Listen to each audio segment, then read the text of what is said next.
Hello friends, welcome my channel. तो कैसे हो सब? होप आप सब ठीक होंगे। तो आज हम बात करेंगे पॉलिटी के बारे में। तो मुझे लग रहा था कि आप इकोनॉमी पढ़ते पढ़ते थक गए हो, तो मैंने शुरू की कर दी पॉलिटी साथ के साथ। तो एक दिन करेंगे पॉलिटी, एक दिन करेंगे इकोनॉमी, ठीक है। तो थोड़े दिन बाद हम हिस्ट्री भी स्टार्ट कर देंगे, ठीक है। तो एक दिन करेंगे, फिर इकोनॉमी, फिर पॉलिटी, फिर हिस्ट्री, ठीक है। तो मज़ा आएगा। अभी बेस बन नहीं रहा है। अभी मैं देख रही हूँ कि बच्चे कितने आते हैं। जैसे ही बच्चे इंक्रीज़ होते हैं ना, तो प्रॉमिस रहा कि सारे सब्जेक्ट मैं साथ के साथ स्टार्ट कर दूँगी, ठीक है। तो चैनल को लाइक कीजिए, शेयर कीजिए और सब्सक्राइब कीजिए। देखिए, अगर आप सब्सक्राइब करते हो ना, तो मुझे पता चलता है कि कितने बच्चे जो हैं मेरी वीडियो चाहते हैं। चैनल को लाइक कीजिए ताकि मुझे पता चले कितने बच्चों को मेरी वीडियो पसंद आ रही है, ठीक है। आप लाइक नहीं करते तो मुझे लगता है कि हाँ, बच्चे देख के चले गए मेरी वीडियो, तो उनको शायद पसंद नहीं आई होगी। तो नेक्स्ट वीडियो मैं मजबूरी में लेके आती हूँ कि हाँ, बच्चों का कुछ छूट ना जाए। अगर आप लाइक करते तो मुझे अच्छा लगेगा कि हाँ, बच्चों को वीडियो पसंद आ रही है। तो दूसरी वीडियो मैं जो है बड़े कॉन्फिडेंस से बनाऊँगी, ठीक है। अब स्टार्ट करते हैं गोरखनाथ केस। अब आप बोलोगे कि मैडम जी, ये जो है पीडीएफ वो है इंग्लिश में, तो क्या करें? देखिए, फर्स्ट ऑफ ऑल मैं बोल रही हूँ हिंदी में। आप मेरे बोलने पर ध्यान दें, ना कि पीडीएफ पे। दूसरी बात ये रही कि जैसे ये हमारी इंग्लिश पीडीएफ ख़त्म होती है, तो मैं साथ के साथ लेके आई हूँ लक्ष्मीकांत की बुक जो है हिंदी में। अगर आपके पास लक्ष्मीकांत की बुक है तो पेज नंबर खोल लीजिएगा साथ के साथ। अगर नहीं है तो डोंट वरी, आप क्या कीजिए, आप कमेंट बॉक्स में मुझे जीमेल सेंड कर दीजिए। उस पर मैं आपको आप साथ में लिख देना हिंदी मीडियम या इंग्लिश मीडियम। अगर आपको हिंदी मीडियम में चाहिए तो आपको हिंदी मीडियम में मैं जो बुक प्रोवाइड करवा दूँगी। अगर इंग्लिश मीडियम में चाहिए तो इंग्लिश मीडियम में मैं आपको प्रोवाइड करवा दूँगी बुक लक्ष्मीकांत की, ठीक है। तो उसमें मैं आपको दिखाऊंगी गोरखनाथ केस कहाँ पर है। दूसरी बात, एक बात ये है, देखिए, आपने एक तो फिल्म देखी, एक देखा उसका ट्रेलर। सबसे पहले क्या आता है? ट्रेलर देखा, आपको ये समझ में आएगा ट्रेलर देख के कि हाँ, इस फिल्म में ये सीन होंगे। इससे ज़्यादा आपको कुछ समझ में नहीं आएगा। समझ में कब आएगा? जब आप पूरी फिल्म देखोगे कि हाँ, ये सीन है, इसके बाद ये सीन है। आप लिंक करोगे, फिल्म देख के आप क्या करोगे? लिंक करोगे कि हाँ, इसके बाद ये सीन है, इसके बाद ये सीन है, ठीक है। यही है वीडियो में और बुक में जो डिफरेंस है, यही है। बुक में क्या है? बुक में आपको बताया गया है कि गोरखनाथ केस था, उसकी जजमेंट ये थी, ठीक है। लेकिन गोरखनाथ कौन थे, क्या थे, कहाँ से रिलेटेड था, कौन सा एक्ट था उस टाइम पे, क्या था, जो ये पूरी फिल्म है, ये मैं आपको बताऊंगी, ठीक है। तो दोनों काम होंगे, आप ट्रेलर देखोगे बुक पे और फिल्म देखोगे मेरे साथ, ठीक है। चलो स्टार्ट करते हैं। दो भाई थे। कहाँ के थे वो? जो ये केस है वो है जलंधर का, पंजाब के जलंधर का ये केस है। दो भाई थे, हेनरी एंड विलियम गोरखनाथ। ज़्यादातर इनको गोरखनाथ ब्रदर्स बोला जाता है। इनके पास थी क्या था? इनके पास थी 500 एकड़ ज़मीन, ठीक है, फार्म लैंड थी। पंजाब गवर्नमेंट का जो एक एक्ट था 1953 में, Punjab security and land tenures act आया। इसमें बोला गया, स्टेट गवर्नमेंट ने बोला कि जो ब्रदर्स के पास जो ज़मीन है ना, वो सिर्फ जो ब्रदर्स हैं वो ओनली 30 एकड़ ज़मीन अपने पास रख सकते हैं। कितनी? 30 एकड़ ज़मीन है जो ये दोनों ब्रदर्स हैं अपने पास ज़मीन रख सकते हैं। इनकी बाकी की जो ज़मीन होगी, वो ज़मीन जाएगी किसके पास? किराएदारों के पास, और बाकी जाएगी सरप्लस में, ठीक है। ये डिक्लेयर्ड कर दिया था। तो अब इनकी ज़मीन जा रही थी, 500 एकड़ ज़मीन थी, छोड़ना कोई आसान थोड़ा है। तो इन्होंने क्या किया? इन्होंने चैलेंज कर दिया गवर्नमेंट को कहाँ पे, सुप्रीम कोर्ट में चैलेंज कर दिया 1965 में। 1965 में जो है इन्होंने चैलेंज कर दिया सुप्रीम कोर्ट में गवर्नमेंट को। इन्होंने क्या बोला, इन्होंने बोला कि हमारे जो आर्टिकल 32 है ना, इसका हनन हो रहा है। जो हमें राइट्स मिले हुए हैं, हमें एक आर्टिकल 32 है जो है, वो मैं एंड में बताऊंगी क्या है। अब आप पढ़ते जाओ, ठीक है। आर्टिकल जितने भी इसमें आर्टिकल्स आएंगे ना, सारे आर्टिकल्स हम एंड में करेंगे, नहीं तो फिर मज़ा नहीं आता, ठीक है ना। पूरी फिल्म देखो, फिर फिल्म का जो है बीच में से निचोड़ निकालो। ये हमारा क्या कहते हैं इसे, हमारा रास्ता ये ऐसा रहेगा, ठीक है। तो a family field petition under article 32, family ने क्या किया, जो गोरखनाथ ब्रदर्स थे उन्होंने क्या किया कि आर्टिकल 32 के तहत चैलेंज कर दिया 1953 के एक्ट को। पंजाब एक्ट 1953 का था, उसे चैलेंज कर दिया कहाँ पे, सुप्रीम कोर्ट में। किसके तहत, आर्टिकल 91, आर्टिकल 91 जी। ये है क्या, ये रिलेटेड है बिजनेस से, ट्रेड से। 91F 91 जी ये है क्या आर्टिकल्स। इन आर्टिकल्स पे मैं अलग टॉपिक लेके आऊँगी। इसके बाद जैसे ये टॉपिक ख़त्म होता है ना गोरखनाथ, इसके बाद मैं इन आर्टिकल पर टॉपिक है जो लेके आऊँगी, क्योंकि ये क्लोज हैं, ये क्लोज याद करने बहुत ज़रूरी हैं, ठीक है। आर्टिकल 1F क्या होता है, आर्टिकल 1G क्या है, अगर यहाँ पे बताने लगी ना तो कंफ्यूज हो जाओगे। मैं आपको अलग से करवाऊंगी, आर्टिकल 1A क्या है, B क्या है, C क्या है, D क्या है, E क्या है, F क्या है, G क्या है, हम बाद में करेंगे। आर्टिकल 14 हम अभी कर लेंगे एंड में, आर्टिकल 32 और आर्टिकल 14 हम एंड में करेंगे, ठीक है। तो equality for equal position of the law, जो आर्टिकल 14 में है।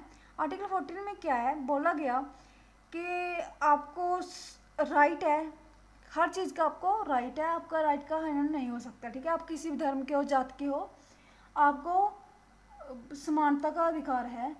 इसके तहत जो है सुप्रीम कोर्ट में चैलेंज किया गया किसे, 1953 पंजाब एक्ट को, ठीक है। और था क्या, they also sought to have the 17th amendment, जो 17वां संविधान संशोधन था जिसके साथ ये एक्ट आता था, इसको जो था ना 9th शेड्यूल में डाल दिया गया था। 9th शेड्यूल क्या है, अब जो 9th शेड्यूल है ना, बोला गया कि जो 9th शेड्यूल है, अगर कोई गवर्नमेंट कोई कुछ भी अमेंडमेंट करती है तो अगर 9th शेड्यूल में डाल दिया जाए, जो 9वीं सूची है उसमें डाल दिया जाए, तो उस पर दोबारा रिव्यू नहीं हो सकता। ये जो था एक एक्ट पास हुआ था, तो इसको भी चैलेंज किया गया सुप्रीम कोर्ट में, ठीक है। ये आप याद रखिएगा। क्या क्या हो गया, आर्टिकल 32, 91 वाले हम करेंगे 2। ये भी याद रखना 1953 का एक्ट क्या था, किससे रिलेटेड था।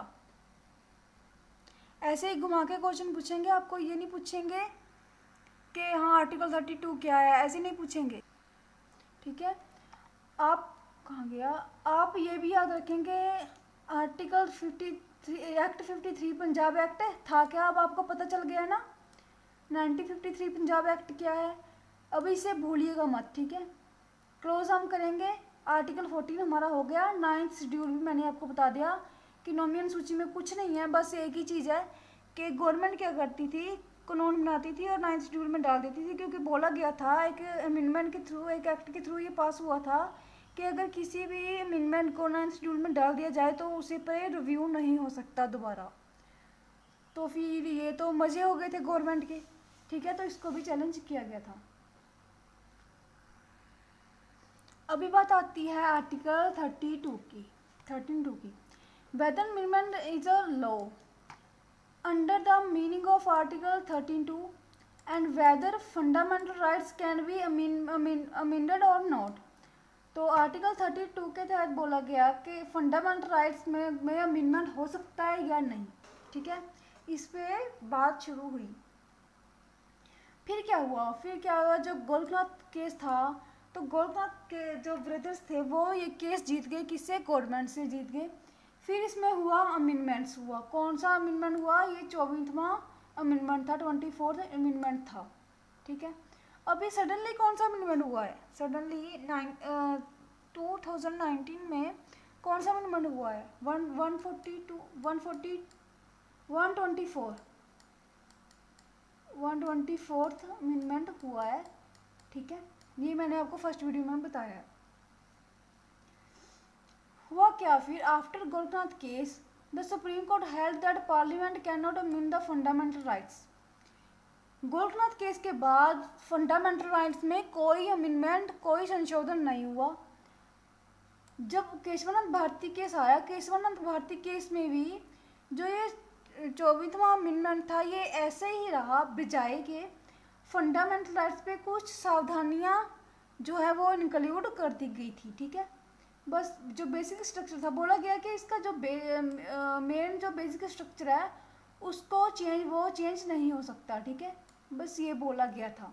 केशवानंद भारती केस करवाऊंगी, उसमें आपको पूरा डिटेल में समझ में आ जाएगा, ठीक है।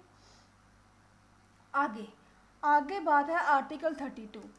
Article 32 is a very very important, ठीक है।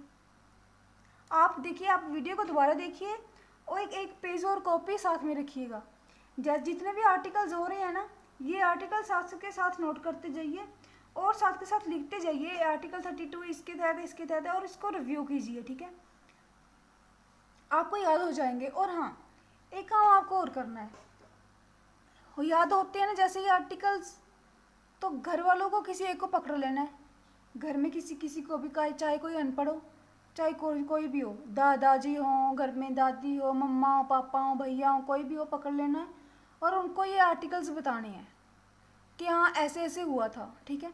अगर आप बताओगे ना तो बेटर याद होगा। उनको समझ में आए ना आए, आपके याद हो जाएगा। ये आपके साथ जो है वादा रहा। मैं भी ऐसे ही करती थी। मेरे घर में इतने लोग पढ़े लिखे नहीं हैं, लेकिन मैं फिर भी पकड़ लेती थी घर में किसी न किसी को और बताना शुरू कर देती कि ऐसे ऐसा है, ऐसे ऐसा है। तो फ्रेंड्स को बताती थी। फ्रेंड्स कुछ तो इंटरेस्ट लेते थे, कुछ बोर होते थे, तो उससे मुझे कोई मतलब नहीं था। कोई बोर होता है, होते रहो, मेरे याद होने चाहिए, ठीक है। तो उनको बताती थी तो मेरे याद हो जाते थे। माइंड में जो भी जाता है उसको एक दूसरे साइड से निकालना ज़रूरी है ताकि आपके याद रहे, ठीक है। तो अब बात करते हैं व्हाट इज़ आर्टिकल 32। आर्टिकल 32 क्या है? ये वेरी वेरी इंपॉर्टेंट है। Article 32 is called soul of the constitution. क्या है सोल ऑफ द कॉन्स्टिट्यूशन? क्या है? संविधान की आत्मा है क्या 32, and very heart of it, और दिल के बहुत करीब है। किसने बोला? ये डॉक्टर अम्बेडकर ने, ठीक है। Supreme court has included in basic structure doctrine. जो सुप्रीम कोर्ट है वो इंक्लूड कर सकती है बेसिक स्ट्रक्चर, मूल ढांचे के सिद्धांत को। Further it's made clear that right to move the Supreme Court can not be suspended except otherwise provide to by the constitution. कुल मिला के बात ये है कि आप आर्टिकल 32 के तहत सुप्रीम कोर्ट में चैलेंज कर सकते हो, ठीक है। बात यहाँ पे खत्म होगी। दूसरा, एक तो ये होगी कि आप चैलेंज कर सकते हो आर्टिकल 32 के तहत सुप्रीम कोर्ट में। दूसरा क्या है? अगर इमरजेंसी लगी हो अंडर आर्टिकल 359 के तहत, तो जो ये आर्टिकल 32 है ना, ये सस्पेंड हो जाएगा। ये दिमाग में बैठा लो। दोबारा बता रही हूँ, अगर आर्टिकल 359 के तहत इमरजेंसी लगी हो तो आपका जो 32 आर्टिकल है ये कुल मिला के सस्पेंड हो जाएगा। मतलब इमरजेंसी के टाइम पे आप सुप्रीम कोर्ट में किसी को चैलेंज नहीं कर सकते, ठीक है। आर्टिकल 13(2) क्या कहता है? आर्टिकल 13(2) कहता है कि the state shall not make any law which takes away और ब्राइड। बात कुल मिला के ये बोला गया आर्टिकल 32 में कि जो स्टेट है ना, स्टेट आपको जितने भी राइट्स जो आपको प्रोवाइड हैं करवाए गए हैं कॉन्स्टिट्यूशन के द्वारा, संविधान के द्वारा, स्टेट कोई भी लॉ या कुछ अमेंडमेंट्स ऐसा नहीं करेगी जिससे जो है आपका जो राइट्स है उनका हनन हो, ठीक है। इतना याद रखो, पीडीएफ पे मत जाओ, पीडीएफ पढ़ोगे ना तो बोर होगे, ठीक है। आर्टिकल 14 में क्या बोलता है? आर्टिकल 14 तो सबको याद होना चाहिए टिप्स पे। आर्टिकल 14 हमें जो है वो समानता देता है। आप किसी भी धर्म के हो, किसी भी रेस के हो, किसी भी कास्ट और किसी भी सेक्स या किसी भी प्लेस ऑफ बर्थ, कहीं भी आपका जन्म हुआ है, आपको क्या है, आपको समानता प्राप्त है। आपको जितने भी राइट्स हैं आपको वो बराबर, आपका बराबर अधिकार है उन पर। आप किसी भी रिलीजन को अगर फंडामेंटल राइट्स किसी हिंदू को मिले हैं वही मुस्लिम को भी मिलेंगे, वही सिख को भी मिलेंगे। ये नहीं है कि हिंदू के जो है राइट्स वो लग हैं, मुस्लिम के लग हैं, ऐसा नहीं है। सबको बराबर अधिकार मिले हैं किसके? आर्टिकल 14 के तहत, ठीक है। ये आप याद रखना। ये होगा आर्टिकल 14। तो ये था आज का हमारा टॉपिक, किस पे? गोरखनाथ केस पे। ओ सॉरी, अब हम करेंगे हिंदी में, ठीक है। जाना मत, अब हम हिंदी में करेंगे। तो ये रहा गोरखनाथ केस। कौन से पेज पे है? देखिए 160 पेज पे है। 11th जो है लेसन है संविधान की मूल संरचना, बेसिक स्ट्रक्चर ऑफ कॉन्स्टिट्यूशन।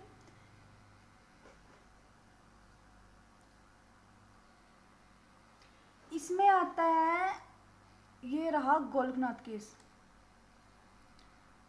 क्या लिखा हुआ है इसमें?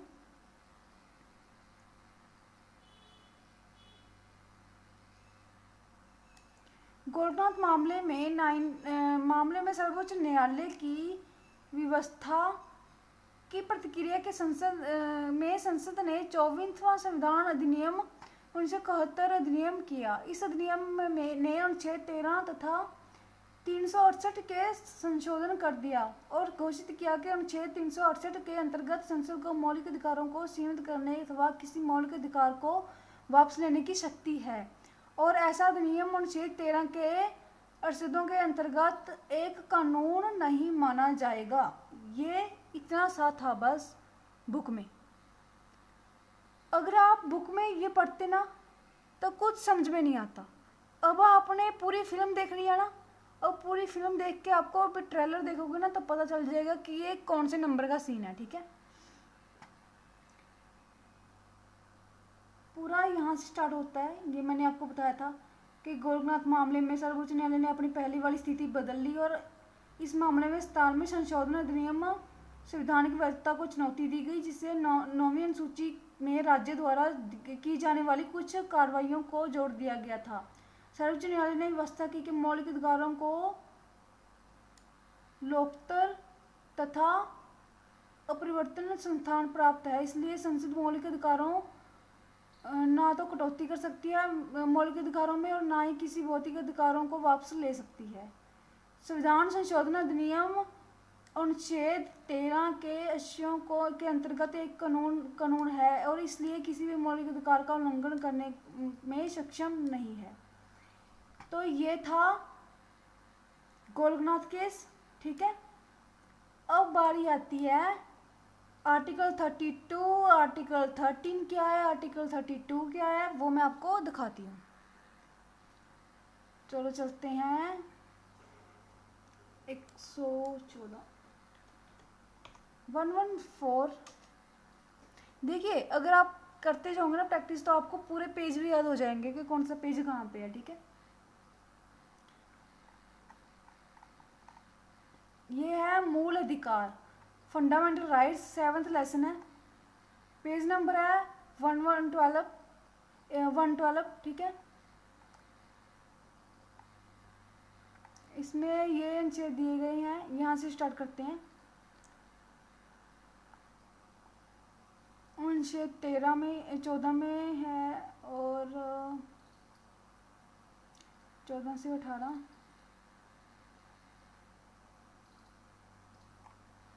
देखिए देखो, अनुच्छेद 13 घोषित करता है कि मूल अधिकारों से अंतर्गत या उनका अल्पीकरण करने वाली विधियां शून्य होंगी।